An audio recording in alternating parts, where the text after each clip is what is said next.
आज जब मैं बाबा के पास गई वतन में, तो वहां पर बहुत सारे बच्चे थे, जिसमें एक जो थे वो तो उड़ रहे थे और दूसरे थे जो जंप लगा रहे थे। तो उड़ने वालों को पंख लगे हुए थे, उन पंखों के सहारे वो उड़ रहे थे। उड़ने में तो देर नहीं लगती है, बैठे और उड़े। फिर दूसरे थे जो जंप लगा रहे थे, जंप भी नहीं, हाई जंप लगा रहे थे। तो बाबा ने कहा जो हाई जंप लगाने वाले हैं वो ही हाई जंप लगा सकते हैं जो हल्के हैं। जहाँ मोटे होते हैं ना, जैसे शरीर से भी मोटे होते हैं, तो जंप नहीं लगा सकते हैं।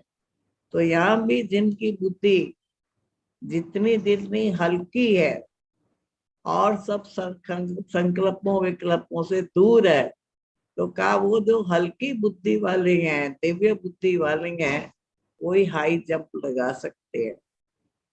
और तीसरे जो होते हैं वो उड़ने वालों को भी देख रहे हैं और जंप लगाने वालों को भी देख रहे हैं, लेकिन उड़ नहीं सकते हैं क्योंकि पंख नहीं है। तो बाबा ने कहा बच्चे तो सभी है, परंतु पुरुषार्थ में उड़ने वाले भी हैं, हाई जंप लगाने वाले भी हैं, और कई ऐसे बच्चे हैं जो सिर्फ देखते ही रहते हैं लेकिन उड़ने का पुरुषार्थ नहीं करते। उसके बाद मैंने बाबा को भोग लगाया, आप सबका याद प्यार दिया। जिन्होंने विशेष भोग लगाया था उनका विशेष याद प्यार दिया। तो बाबा आज हर एक बच्चे पर, बच्चे के मस्तक पे 3 सितारे देख रहे थे। सबसे पहला सितारा था भाग्य का सितारा। इस अलौकिक जन्म में जो ये तुमको जन्म मिला है, इस अलौकिक जन्म के भाग्य का सितारा। दूसरा बाबा ने सुनाया कि जो तुमको इस समय पर संबंध मिला, परमात्मा के साथ सर्व संबंध और अलौकिक परिवार के साथ जो सुखमय संबंध मिला, उसका बाबा ने कहा सितारा। और तीसरा जो है वो प्राप्ति का सितारा। तो तीनों, एक तो भाग्य का सितारा अलौकिक जन्म का, दूसरा बाबा ने कहा कि तुम्हारा जो है भाग्य का सितारा, सर्व संबंधों के उसका सितारा, और तीसरा जो है प्राप्ति का सितारा। परंतु इन तीनों में भी नंबरवार थे। कईयों के सितारे तो चमक रहे थे और कईयों के सितारों की जो लाइट है वो कम थी।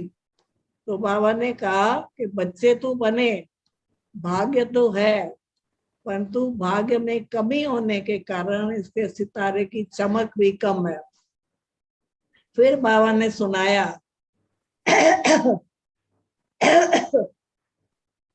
बाबा ने कहा अलौकिक जन्म का तुम्हारा ये जो सितारा है, भाग्य तुम्हारा कितना ऊंचा है। तो बाबा ने कहा ये जो तुम्हारा संगम पर अलौकिक तुमको जन्म मिला, ये जन्म सिर्फ तुम बच्चों को मिलता है जो ब्राह्मण बनते हैं, जो पवित्र रहते हैं, जो योगी बनते हैं। फिर आज किसी का माता का जन्मदिन था, उसका भी याद प्यार दिया। बाबा ने कहा कि ये बच्ची जो है बड़ी निश्चय बुद्धि है, प्रीत बुद्धि है, और जब से ज्ञान में चली है तो लगातार इसका योग, इसका ज्ञान, इसकी धारणा और दूसरी बात जो सबसे बड़ी बात है कि लौकिक संबंधियों को भी सहयोगी बना के चला रही है। कहा वो योगी अभी नहीं बने हैं लेकिन सहयोगी है। तो कहा कि इसीलिए बाबा के जो बच्चे हैं जो इस अलौकिक जन्म में आते हैं, तो कहा योगी तो बन जाते हैं लेकिन अपने परिवार को सहयोगी नहीं बनाते हैं। तो कहा ये भी बड़ा भाग्य है। फिर बाबा ने कहा संबंध कौन से? एक बाप से तुम्हारे तीनों संबंध, बाप भी है, टीचर भी है और सतगुरु भी है। कहा कि दुनिया में तीनों संबंध अलग अलग होते हैं, बाप अलग, टीचर अलग, गुरु अलग। तुम्हारे तीनों ही संबंध बाप एक बाप से है, बाप की पालना ले रहे हो, टीचर से पढ़ाई पढ़ रहे हो, और सतगुरु से तुमको जो श्रीमत मिलती है उस पे तुम चल के अपना श्रेष्ठ जीवन बना रहे हो।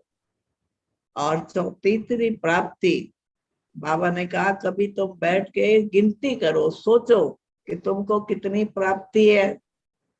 सर्व प्राप्तियों से, बाबा से तुमको यथाशक्ति यथा योग्य नहीं, लेकिन बाबा तुमको सर्व प्राप्तियों से तुम्हारा भरपूर भंडारा कर देता है।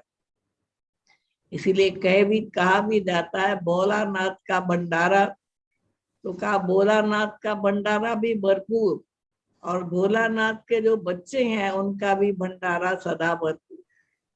तो बाबा ने कहा मैंने तुमको कितने खजाने दिए हैं, कभी सोचो उन खजानों से तुम माला माल बन गए, तुम कितने पदम भाग्यशाली बन गए।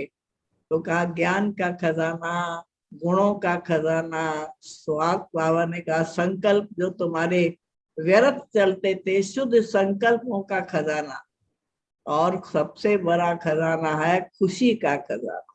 जब से तुम बाबा के बच्चे बने तो इन सब खजानों को बाबा ने दिया है, लेकिन फर्क ये है कि कई बच्चे खजाने जमा करते हैं और कई बच्चे खजानों को वेस्ट करते हैं।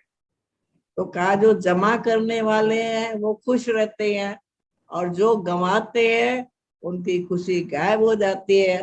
तो हर एक को ये चेक करना चाहिए कि मेरे कितने खजाने जमा हो रहे हैं और कितने खजाने मैं वेस्ट करता हूँ।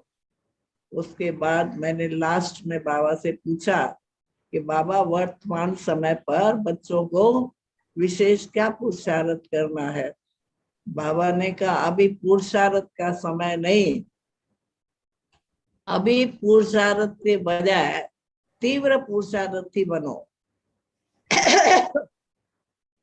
का ढीले पुरुषार्थी नहीं, अलबेले पुरुषार्थी नहीं, क्योंकि समय को भी बुद्धि में याद रखो कि समय जैसा चल रहा है, समय अनुसार हमको स्थिति भी बनानी है और अपनी कर्मातीत अवस्था को भी प्राप्त करना है।